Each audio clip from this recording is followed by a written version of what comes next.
Ron Orphy, we're here today because you've been here such a long time, so we thought you're worthy of a special interview. Let's just start at the beginning when you was at Watford. You was in a very talented Watford youth side. Almost broke into the first team in the end, never quite got there. Was that a frustration? I think you're probably bigging me up a little bit when I say nearly broke in. I don't feel I was that close really in hindsight, but it was we had a good team there, like you're saying. It was a sort of time when, very different to now, where the money wasn't the same, so a lot of younger boys did break in, and I was on the bench a few times, and we had some good goalies actually. So Ben Foster was there, Scott Loach, Richard Lee, Chamber was clinging on still playing a bit, so it was a real good side. And you know, at the time you always think if things were a little bit different, if I was a little bit taller maybe, or different manager, different views, then maybe would have had a chance. But no, it was good times looking back at Watford. Like I say, it was a good team. Sort of in my youth team, we had the likes of obviously Marvin Sordell, who's gone to do well, Matty, Eddie, good players. Played a fair bit in the first team. Piero, Billy Gibson, Rob Keenan. So we had some really good players who all played in the first team, and have all gone on to have sort of good careers, or at least playing non-league football at a good level. But it was at the time, obviously Dyche was the manager, so it was great fun. But at the time, you know, it would have been nice to have made it into the first team. You look back at it now and it would have been nice if you had to say made a first team appearance, but still great memories. And I think at the time at the club it was such a good sort of place to play your football as a young player, that sort of really good grounding in the game as well, so it's taught me so much on and off the pitch. So no, just really good memories really. Not, I look back at it now and like I say, it seems like a different lifetime ago, so no frustration, but just good memories really. You was let go in 2010. How did you pick yourself up from that? 'Cause obviously Eddie's written a few pieces recently about how clubs look after their youth team players once they let go. Yeah, definitely. It's really tough, and to be honest, you could spend probably a whole interview talking about that, because it's a really tricky situation. But yeah, so I joined Watford when I was 11 or 12, and like you say, stayed all the way through, so I was 19. And during that period, all you think about is football. You want to be a professional footballer, so it's really tough, and it's such that young age to sort of, for it to all get taken away is a tough thing to deal with. And you look back on it now, and it's probably some of the hardest times of my life really getting over that. And without sounding too corny, I think Wealdstone helped me massively, because I came down here. I still wanted to be a professional at that time, of course, and really wanted to get into the pro game, but obviously Gordon gave me a chance, and straight away I came down here, and it was just an unbelievable change room to be a part of. And straight away I just sort of loved playing football again, and the pressures of academy football, reserve team football, probably got taken away a little bit, and I just enjoyed it straight away, so it helped massively. But no, it's a really tough thing to deal with, sort of getting released, and I've seen it on the other side when I've been here. We've had a lot of young players come here after being released from pro clubs, and it's very difficult to adjust to non-league football, such a different game, and also working at Watford, being involved with youth boys there. So, and like you say, Eddie's talked about it, and it's something that's, I don't know, I guess something's got to be done about it in the long term, but it's a tricky situation because the clubs have got to get the boys in and training, and the boys have got to focus on football. But no, it was a tough time, and like I say, coming down to Wealdstone, luckily, I think I was very lucky that straight away I took to the club, and the club took to me, so that really helped me.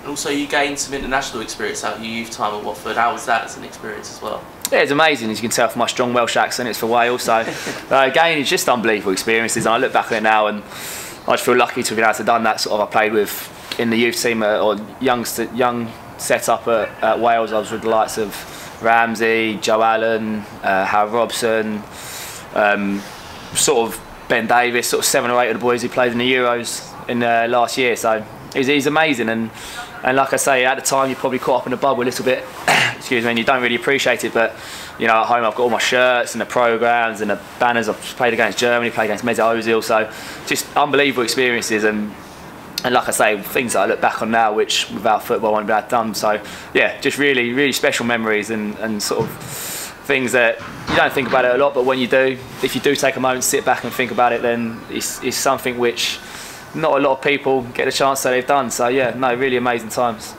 Did Mesut score against you? I don't think he did actually. I don't think he did. Top people can say no, that I think I kept a clean sheet actually. No, that's there you go. Yeah. Then we'll throw back to 2010 again. How did the move to here come around then? So yeah, so I got released from Watford, and I spent a bit of time at Bournemouth, which was really good with Eddie Howe. I really enjoyed that, but they were going through their financial crisis, so couldn't quite materialise there. Bit of time at Yeovil, nothing quite happened there, and again it's the height thing. So I'd go and play games with clubs, and they would say they really liked me, but I was obviously wasn't the ideal height for a goalie, and obviously to go into the Football League they want you to play. You don't go there as a third choice goalie, so that was tough. But it was obviously back in the day where, probably more so than now, than Watford and Wealdstone had a really good connection. So Gordon just asked me if I fancy coming down, train for a bit. And like I said, I enjoyed it, but I think I played in the final pre-season game at Wingate actually. Did well, but I think Sean Thomas was here, and I think he was meant to be number one, but he got injured actually in the final pre-season game, and I played in that one, played the first game of the season, and obviously kept my place from there. But yeah, it was just the connection between Watford and Wealdstone. And like I say, when I first came here, it was very much obviously non-contract, just hoping to get a move back up somewhere else, but that didn't happen, and 7 years later, I'm still here. And then you started well, winning Player of the Season, and then you suffered a really bad leg break. How did you pick yourself up from that and get back into playing again? Especially when there's a one-on-one situation, you have to come out again. Yeah. And is it always playing in the back of your mind whenever you come out? It's a tough one, because I think I sort of, if I talk about the pro game, I think that was my second season here. And I think that was probably my best chance. I was still so young, and I played a lot of games already to get back up into professional football. And I know there was a bit of interest and whatnot. So the leg break really set me back, and it was difficult because I was at uni at the time, and sort of with such a serious leg break, you should be doing your rehab every day. But because I was at uni and I couldn't, you don't have everything on hand, so you're trying to get back to fitness while studying.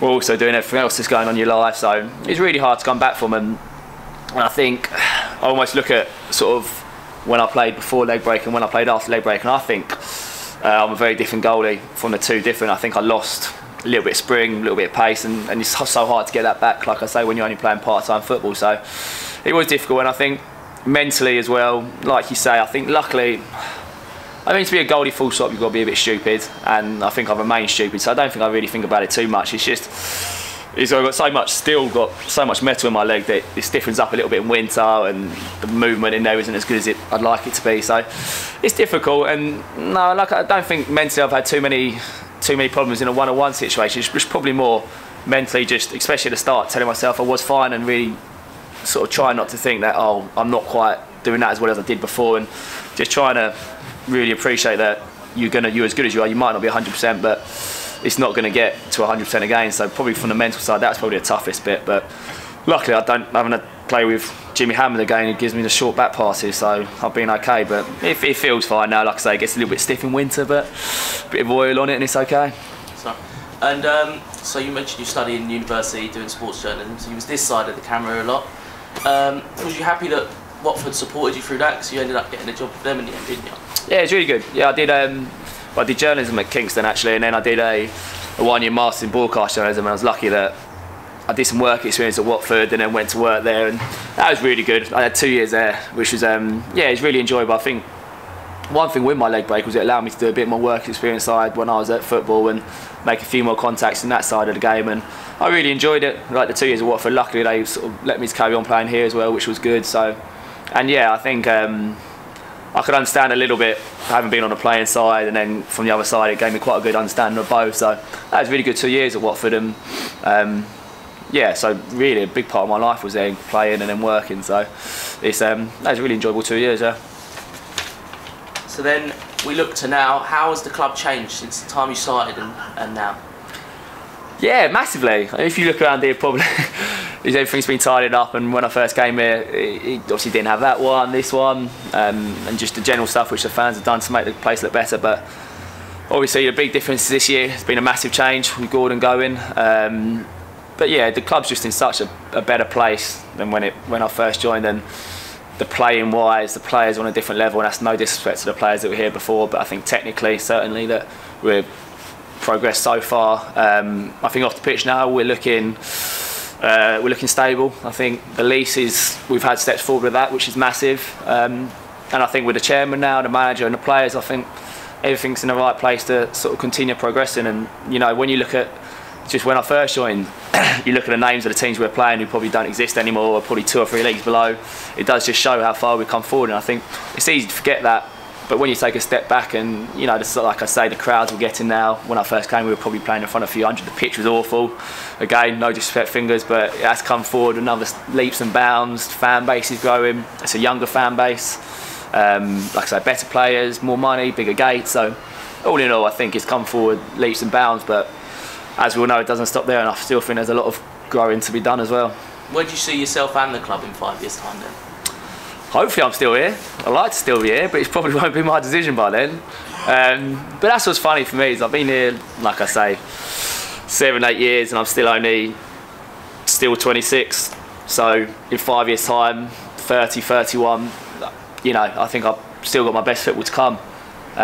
So I'd very much like to still be part of the club, and the club's minimum it's got to be looking at is you've got to be looking to be an established side in the conference in 5 years. Really, I think, you know, this year's a good chance to go up. If not, we build again and go again next year. And the conference is where this club and the fans want to be. I think the fans have made it perfectly clear they think we should be a conference club, which is good though, because you've got the ambition off the pitch. The chairman wants to be a conference club, and so does the manager. So I think 5 years, if you're speaking to me in 5 years, and I've done well to cling on, but also I think we should be talking as a conference club, certainly an established one as well.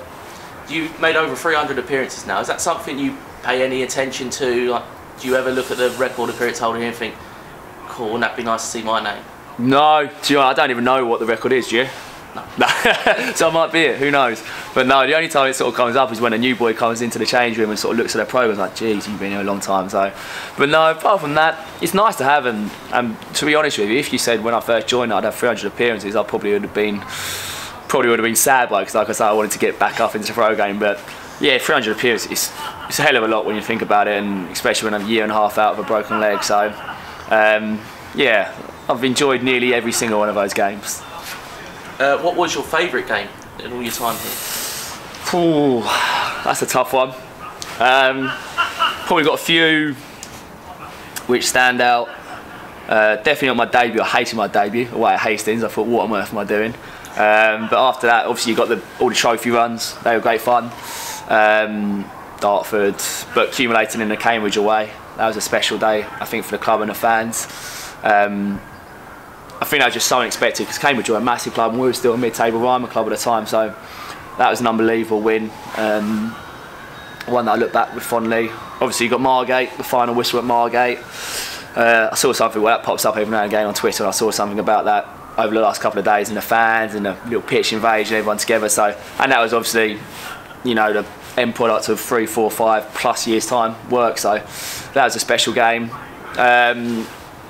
Away from that, probably last year Southport away was good fun. Probably in what was a difficult season overall, that was probably the ray of light, so that was really enjoyable. Yeah, and then you got sort of, they're probably ones which you think about most with the fans. Personally, I think probably Bognor in the FA Cup qualifying round, where I saved 2 penalties. That was a good day.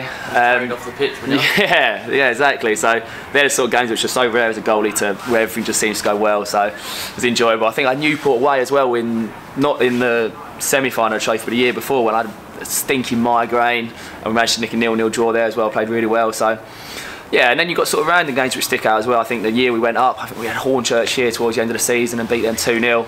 And they were always the bogey team for me. I hated playing there. They were big, strong, kicked us loads. So, and that was a sort of a real, where you thought we probably are going to win a title, we're going to go up. So that was a nice one. Dulwich away when Glenn scored that goal. Never forget that. So yeah, no, there's tons of them dotted around. I'm probably forgetting loads, but if I had to pick one, or if I had to pick 2, it'd probably be the Margate and the Cambridge City game. And United. You mentioned Glenn. Who has been the best player you've played with here? Glenn would be right up there, for sure. He was unbelievable. I don't think I've ever seen sort of a player single-handedly just change the game the way Glenn could. I remember we were playing here once, I forget, it might have been Potspar, I can't remember, but I don't think it was someone. And we were struggling, and I think Dino got subbed after about half an hour, and Glenn came on and just completely changed the game. But he was crazy playing with Glenn, because especially in non-league, he'd come to the edge of the box and like, Northie, give me the ball, and he'd have 4 people on him, but he'd just turn, and he was an unbelievable player. But as well as that, obviously Petty was special, Forbes, he was a good player. Britt, when he came on loan, was special. Alex Dyer, unbelievable player. And defensively as well, I think I've been lucky enough to play behind some really good centre-backs. So I think you look at Hambo, Wes, Alan Massey, all really, really good. Crony, I should mention him because he's here today, so he'd be upset if I didn't. But yeah, it's so hard to pick one. Joel's just scored goals, which is unbelievable because he didn't run but just scored so many goals. yeah, it's difficult to pick one. And in the current team, you look at something like Greeny. Greeny's an unbelievable player, and watching him play at the moment, he's right out there with the best ever as well that I played with. So if I had to pick one, it'd probably be Glenn, because he was something else, and he's a Premier League player. So yeah, really special. You mentioned bogey teams earlier. Were there any certain opponents or teams or anyone you just hated playing against? Does anyone stick out? Like I say, I think when I look back at sort of my early days here, when I'd come from academy football, reserve team football, where it was quite pretty, and then I was chucked into the games a lot of time in Essex, so the Hornchurches, Billericay. I remember when we played like Aveley away, they were always tough, but Hornchurch, I had a couple of bad experiences there. I think I got spanked in the cup by 6 there once, scored a last minute equaliser in a league game, so I never liked playing them. Sort of in the present time, it's probably Concord as well, another Essex side who, obviously we had a bad result there last weekend, and wasn't happy when you left there. No, exactly. So it's just sort of their sort of team now that you go there, and for some reason they just seem to have a little something over us. We beat them on the opening day, to be fair, but that goes back over the last few years a bit. It's in the playoffs, obviously. When the Cowleys were here, they always used to love beating us or playing against us. So probably Concord at the moment. But yeah, it's always been, like I say, those teams which are big and strong, and which are, you know what you're going to get with them, and they're going to be physical and target us. So, and I think we've dealt well with them in recent years. But yeah, going back, it'd probably be, like I said, the Hornchurch or Billericay. I used to hate going there. You look like you could do with a warm up. It's pretty chilly, so we're going to fire just some quick fire questions that you could be. Player or keeper you most admire? Prem. Any level, yeah. Growing up, it was always Peter Schmeichel, David Seaman, love them. Now, probably David De Gea. He's pretty special.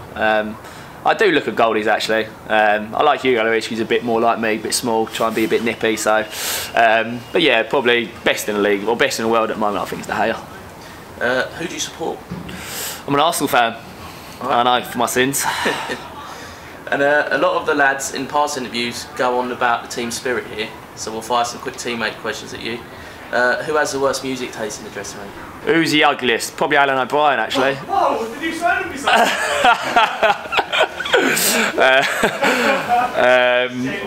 Sorry, I didn't listen to the question there. Who has the worst music taste in the dressing room? We got some shockers. We got Sellers for some reason at the moment on the duty in the change room. He's got some shockers. Yeah, Sellers, without a doubt.